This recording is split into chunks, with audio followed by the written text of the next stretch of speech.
82% of team members feel misunderstood or undervalued. So this is exactly where I like to be, teaching, communicating, helping others, realizing their aspirations. I'm so excited about shattering the glittering image and uncovering the truth about you. Welcome back to the Intrepid Impact Leadership Show. I'm Jerry Howard, your host here on YouTube. And if you're listening in on the podcast, thanks so much for tuning in.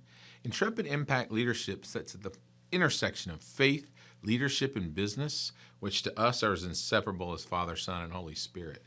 And we believe that you can't have leadership without faith, you can't have business without leadership, and you can't have business without people. So what are we talking about today? We've been talking about the 5 leadership voices. Because if you understand your foundational voice, and you understand all the voices at the table and the unique contribution that they all bring, then you can really unlock the true potential of your team. And if you listened before, we had the nurture voice, the creative voice, and I summarized all 5. Today we're going to look at the guardian. The guardian is just as it sounds. Guardians guard the past. They protect resources. They're champions of organizational efficiency and processes. They are very present tense oriented. They are concerned mostly with how do we get things done right now? How do we get things done? What is the mission and how are we going to get there? What are the details? What are the steps? And before we dive more deep into the guardian voice, let's recap really quick all 5 voices. All 5 voices. We've got the nurture voice, champions of relational harmony, people, and values. The nurture voice represents 43% of the population. A lot of nurturers out there, thank goodness. They're like the relational oil inside of an organization. Think about an engine without oil. That's what the world would be like without nurturers, thank goodness. Present tense oriented. Taking care of people right now is what I like to say. Next is the creative voice. In our last episode, we talked about the creative voice. The creatives are champions of future ideas, innovation, and organizational integrity. Only 9% of the population is a first voice creative, or natural creative, as we say. And creative doesn't just necessarily mean painting colorful things and pretty pictures. It's imagining a thing or a world that doesn't yet exist. That's what the creative do. They see things that aren't right in front of them. Very vividly, very clearly. They drive innovation. They're very future-oriented. Remember, only 9% though. Not a lot of creatives out there, so listen closely when they're speaking. And creatives, speak up. We need to hear more from the nurturers. We need to hear more from the creatives. Our third voice and our topic for today is the guardian voice. Guardians are champions of resources, systems, efficient systems and processes. Efficient systems and processes.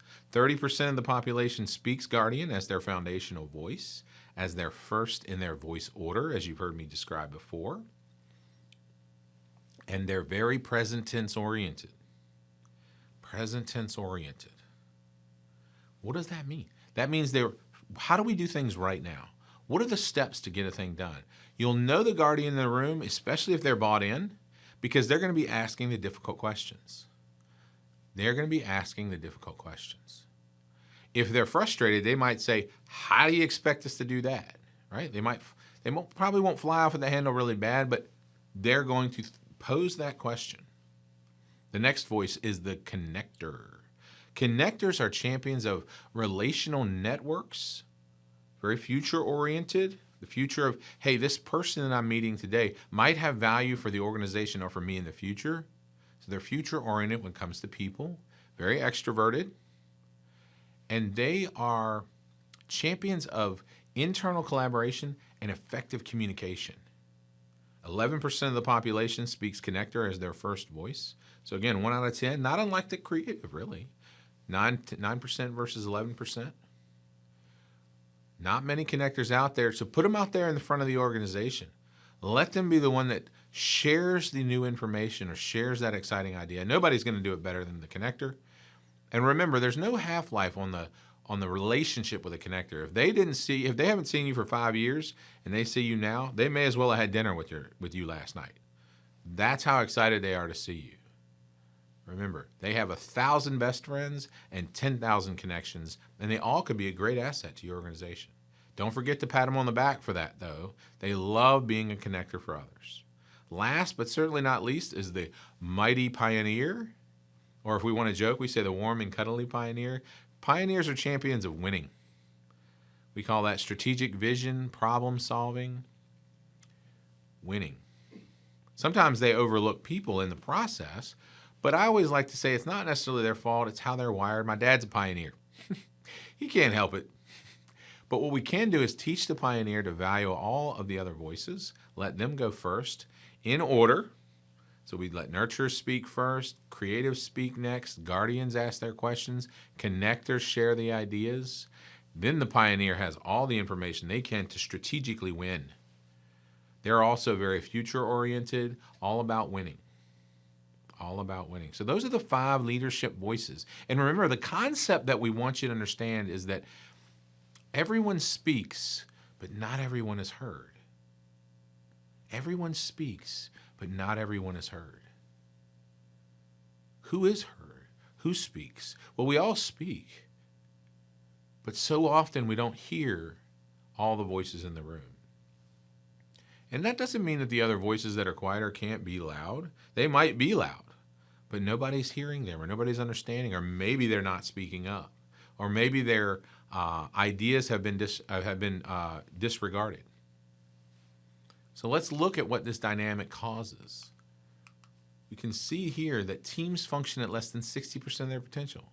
If you watched our other episodes, I intentionally repeat this because I really want you to know that. The number's 58. We use a toolkit from a company called Giant Worldwide. They make content. They make digital systems that help scale out leadership development to all levels of the organization. We as consultants and coaches are their tip of the spear in the world for these. And they want you to know, and we want you to know as well, teams function at a 58. At a 58. Teams function at failing. It's amazing. The real miracle is that anything gets done at all. Because these numbers are derived from years and years and years of data, and they're pretty accurate. 82% of team members feel misunderstood or undervalued. 82%? 82%. That's almost 9 out of 10 people. Let's not exaggerate. Let's say 8 out of 10 people feel misunderstood or undervalued. Think about that last team meeting you were in. 15, 20 people in the meeting, maybe 8 people. 7 of them feel misunderstood or undervalued. So because of that, team leaders rarely, if ever, hear the truth from their people. They rarely hear the truth. And in the process of not listening to all the voices at the table, they undermine their own influence without even knowing it. If you don't know what your foundational voice is, if you haven't discovered your leadership voice, tune in, go back, watch the other episodes, really dig in and understand this, because in that process, you will then understand what unique contribution you bring and everyone else at the table and what they can do as well. And when we can capitalize on those strengths and create an environment where everyone can bring their best, that drops to the bottom line. It drops right to the bottom line. So many people start off with alignment, meaning getting the right people on the bus, right? You've heard that before, right? That's great, but that's step 3. Start with communication. Start with discovering your leadership voice and the leadership voices around you. Let's have some great conversations. Let's build some relationships. Now we can really work on alignment and see why, because we know what strengths are.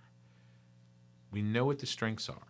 We know what people really want to do. They can be authentic and share their true passion with the world. It might be in your organization that unlocks them, and now you've got what we call tenure. And I don't know if you've ever had to deal with turnover. I've had to deal with turnover both as a business owner and as an executive. Let me tell you what, it's not only expensive, time-consuming, but it is a pain in the rear end. And I can't say that more emphatically. Not on YouTube. I'm not going to go there.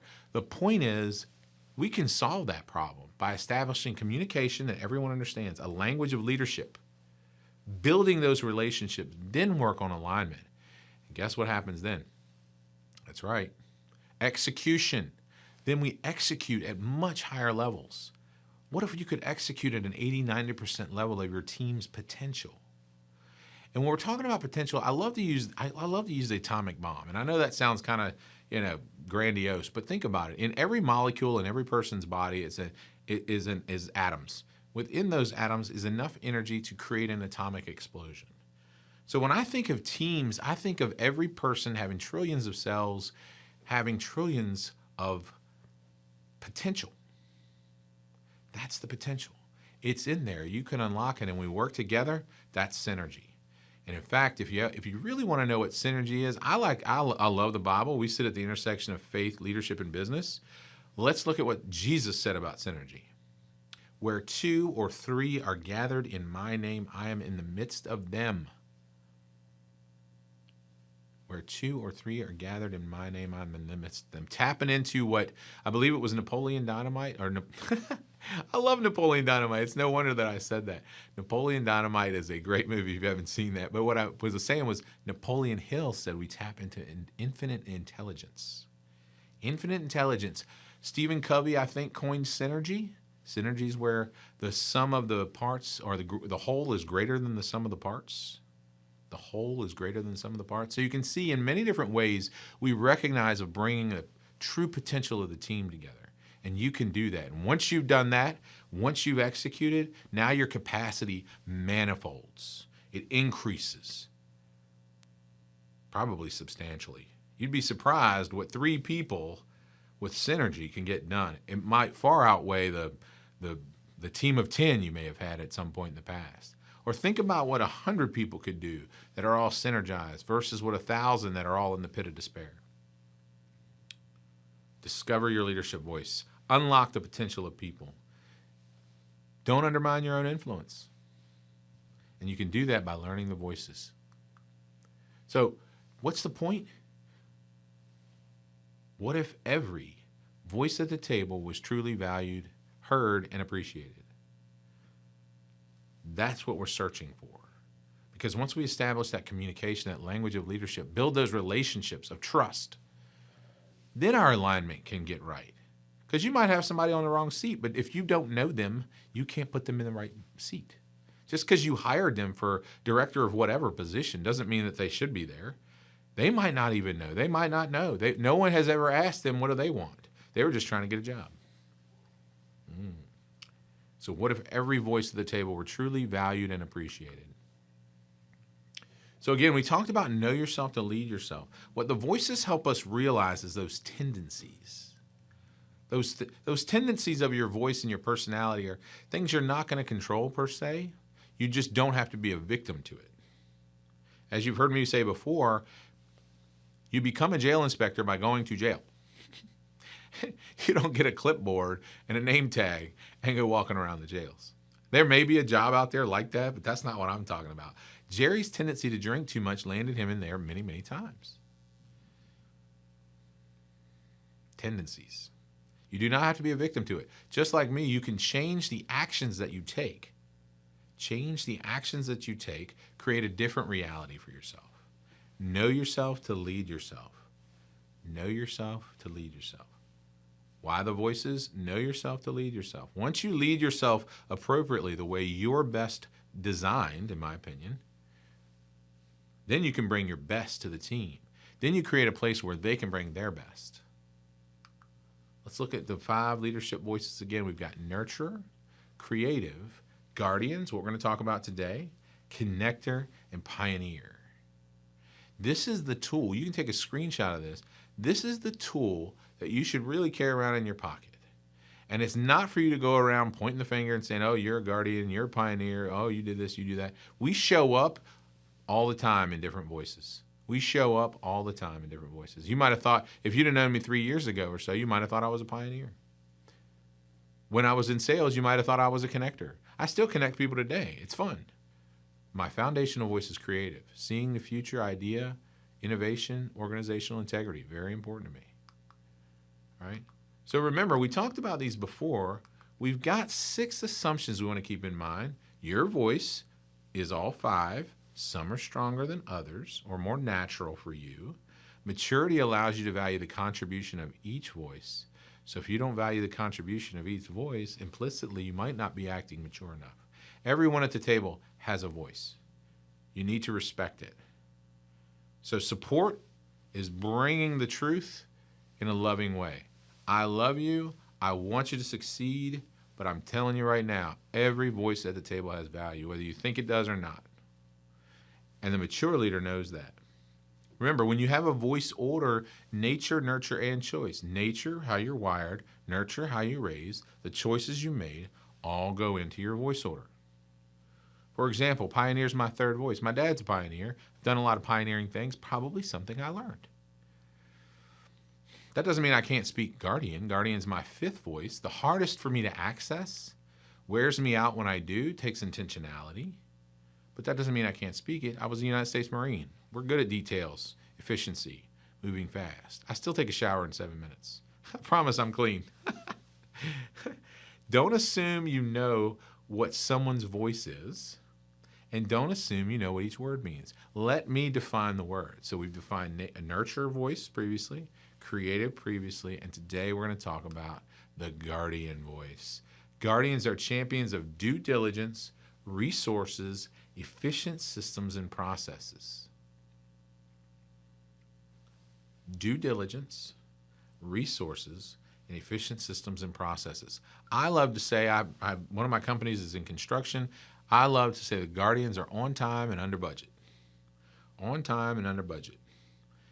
If you can empower the Guardian, you can save yourself a lot of time and a lot of money. Let's see what a Guardian might need to keep in mind, or if you're wondering whether they're a Guardian or not, let's see if you show up on the page here. They have a relentless commitment to ask the difficult questions. It's probably the hardest voice to wear. It's probably the hardest hat to wear, the Guardian. Asking the difficult questions. They will always seek to honor the past as teams look towards the future. They will honor the past. Let's not throw out the baby with the bathwater. Let's not forget how hard it was to get here. They accept as personal the commitment to deliver projects on time and on budget. On time and on budget. They have the ability to detach decision-making from personal sentiments. That's a gift and a curse. It's a gift because they stick to the facts. It's a curse because sometimes they can be wrong and right at the same time. We're going to talk about that, but tone and tact are important. Remember, half the population is a feeler or empathic. They're wired into both their emotions and what they're doing are all wired together. The other half of the population is not wired like that, so Guardians can sometimes seem a little bit blunt. Naturally risk averse, asking, is it worth the risk in the investment? Guardians love a pilot project. If you've got a $10 million budget for a thing, you probably don't want to spend $5 million on the new idea. Let's spend $1 million on that idea. Let's spend $1 million on the idea. Pilot project. Let's see if this will actually work, right? They respect logic and value order, systems, and repeatable processes. Order, systems, and repeatable processes. I love Guardians in systems or making order out of chaos. That's their strength. That's their strong suit. And they don't mind doing a thing over and over again. Getting it done, getting the project done is high on their priority list. They take it as personal commitment. That's winning to them. It's getting that to-do list done. All those tasks that go into achieving a project. If you've got this grand vision, pioneers, creatives, even connectors, this grand vision of the future, get the Guardians on board. Get their input. They'll actually be the ones doing the work probably anyway. Last, their desire for truth and right decisions can sometimes override the feelings of others. Override the feelings of others. So if you're a Guardian or if you're showing up on this page somewhere, remember, sometimes we can't just be quite as direct as we want to. You're not going to feel it as important, but only half the population values logic and systems that way. So make sure you remember tone and tact are important. Now, percentage-wise, Guardians make up 30% of the population. They're very present tense oriented, so they're thinking, hey, how do we get this done right now? And if you're looking at the slide there and you take 30% plus 43% plus 9%, Now you can see why 82% of team members feel misunderstood or undervalued. 82% feel misunderstood or undervalued. The quieter voices are the ones that are often overlooked. Listen to the guardian voice. Now, take a screenshot of this slide here because guardians are the champions of due diligence, resources, and efficient systems and processes. Watch out, though. Guardians can be risk averse, can be negative, and bring excessive critique. It's particularly if they don't understand. Those questions are going to come really fast. Bear with them. Be patient. How you empower them is welcome their challenging critique and commitment to due diligence. So if you're a feeler, that's basically nurturer or connector or creative connector. If you're a feeler, people and values, we're going to get to that slide. Remember, just put on your body armor, let the questions roll. It's not a personal attack.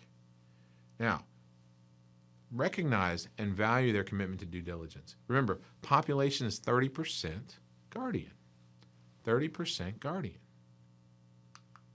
Now, if you think you might be a guardian, if you showed up on that last list of insights, let's look at these two and pick two to work on.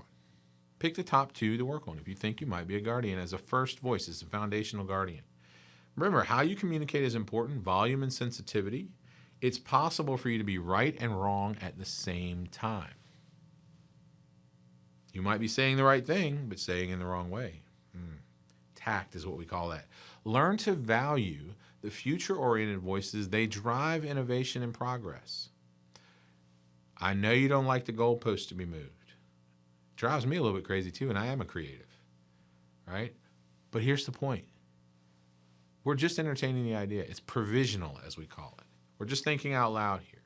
Now, leaders, if you have a guardian, recognize that if you start talking about a thing and they work for you, they're going to start changing what they're doing. You could wear them out because you're changing the goalpost. So keep in mind, guardians need to have a space to ask their questions because they're going to ultimately get it done in the first place. Remember, guardians, learning to compromise is a healthy part of team life. Learning to compromise is a healthy part of team life. We're listening to all the voices at the table, and we know you get the most work done. We know that. We love that about you, but sometimes we have to compromise. And be careful. Constantly driving yourself and your team will eventually lead to burnout and resentment. Not everyone works as hard or as long as you do, and that's okay. We're all wired differently. We're going to use our strengths. We're going to use our strengths. Remember, take time to invest in your key relationships today. You are not defined by task achievement alone. Let me repeat that one. Invest in your relationships today. Today. Don't wait. Take time. Even if you have to put it on your calendar, take time to invest in key relationships today. There are people that really want to know you. They want to know who you are, both at work and in your family life. Remember, your team knows you're competent, but do they know you care? They might not. You might think they know you care because of how hard you work, right? Not everybody picks up on it that way. And remember, and this is comical for me, I love this, because networking events and social media platforms are not a waste of time. If you're watching this and you're a guardian on YouTube, I thank you so much because I know that's not your normal wheelhouse. Thank you. I can't say it enough. Thank you. Thank you. Social media platforms are not a waste of time. Networking events are important too. Hey, guardians, my wife's a guardian. I learned a lot. My wife asks the best questions. Guardians, you ask the best questions. Go out there and ask some people some great questions because nobody cares more than you do. We really do care. I love it. I have to be intentional about asking the right questions. Guardians, it's just natural for you. So I'm empowering you. Look at number 8 here. Work on this one. This is for all guardians. One of your two needs to be number 8. Okay?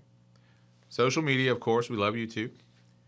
And networking events are not a waste of time. Remember, you ask the best questions. On the 5 voices dynamics, you can see guardians in the bottom left there. They make decisions based on systems and logic, and they're very present tense oriented. And if you look at the dotted dash there, you can see that connectors and creative connectors, things that have to do with people and values in the future, very challenging for guardians to understand. So keep that in mind, both if you're a guardian and if you're a future-oriented voice. It's more challenging. More challenging. And looking at this slide, we can see that in the green zone, we have details, systems, processes, and stewardship. These things are strengths of the guardian voice. Strengths of the guardian voice. So that's the guardian voice. When we discover our leadership voice, we understand how the guardian communicates. Remember, 3 out of 10 people are a guardian, right? And they're the ones that get the work done. Just newsflash for all the non-guardians out there, they're the ones getting the work done. You need to know who they are. Create a place where they can bring their best. Create a place where they can bring their best. Now, you know I love the Bible. Best-selling book of all time. Guardians in the Bible. Love guardians in the Bible. First guardian from the Old Testament, Hannah. Hannah, that's spelled Hannah. She waited patiently and persisted. She persisted. She is my favorite guardian. She never wavered in what God promised her. She prayed and she prayed and she prayed and she prayed. She was due diligent. She prayed, protecting systems, protecting history. What do we mean by history? Well, God fulfilled his promise to her, and then she fulfilled her promise to him, created a ministry around Samuel. Samuel was her boy. Reliability and truth. So guardians, you can change the world just like Hannah did. You can change the world just like Hannah did. Keep reading too. Find out more about what Samuel did. If you don't know about Saul and David, you need to check them out too. Samuel was Hannah's baby. Hannah prayed him into existence. You can too. What about the New Testament? What about our guys? Who's my New Testament guy? That's a guardian. Not a lot's written about him, but what is written, I think, points us right to the guardian voice. His name was Philip. His name was Philip. Now, not the evangelist Philip. I'm talking about one of the 12 disciples. One of the 12 disciples. He's found in the Gospels. Philip. Why? Philip told Nathanael to come and see. That is a nuance of the guardian. If they can see it, they can believe it. Remember, systems and logic. Systems and logic. Philip was very logical. Where else do we see that logic play? Remember when when Jesus was feeding the 5,000, we were reading about the 5,000? I talked about that with Andrew. Well, who did Jesus ask? Andrew brought the boy, but before that, Jesus asked Philip to feed them. Philip's like, can't do that. We don't have enough money for that. His mental calculator went into action, and he realized that even with 200 denarii, I believe is what it was, they couldn't even feed them to abundance. They would still be somewhat hungry, feeding the 5,000. And if you don't know, that was a day's wage. So 200 days' wages wouldn't have fed that crowd, is what Philip was saying. He calculated that quickly, but he was saying, I don't see it. Jesus knew that and wanted him to realize that, hey, it's not all about what you can see. And if you know the word, you know that we walk by faith, not by sight. He was teaching Philip how to do that. He also was very discerning about Jesus' credentials. Why? Because when he was invited to come and see Jesus, or to follow Jesus, he came right away. Why is that significant? Because Jesus wasn't the only guy walking around the streets talking about being the Messiah. In fact, Jesus was elevated by a lot of his followers because he never charged money. A lot of those people at the time were charging money to hear what they had to say. Philip knew the real deal was Jesus. And after time with Jesus, here's the last piece. Philip still wanted to see the Father. He said, show us the Father. And Jesus, he didn't rebuke him hard. He just said, after all this time, you still don't know that the Father is with me and I'm in the Father? Philip was a guardian. Philip was a guardian. So we got Hannah in the Old Testament, waiting patiently for God to bring Samuel to her life. And we got Philip in the New Testament. Those are your guardian voices in the best book on earth, the Bible. Thanks for tuning in to another show of the Intrepid Impact Leadership channel here on YouTube. If you're listening on the podcast, thanks so much. Don't forget to like and subscribe and share it. This is free information for you guys. Share with your friends. Thanks. I'll see you again soon. 82% of team members feel misunderstood or undervalued. So this is exactly where I like to be. Teaching, communicating, helping others, realizing their aspirations. I'm so excited about shattering the glittering image and uncovering the truth about you.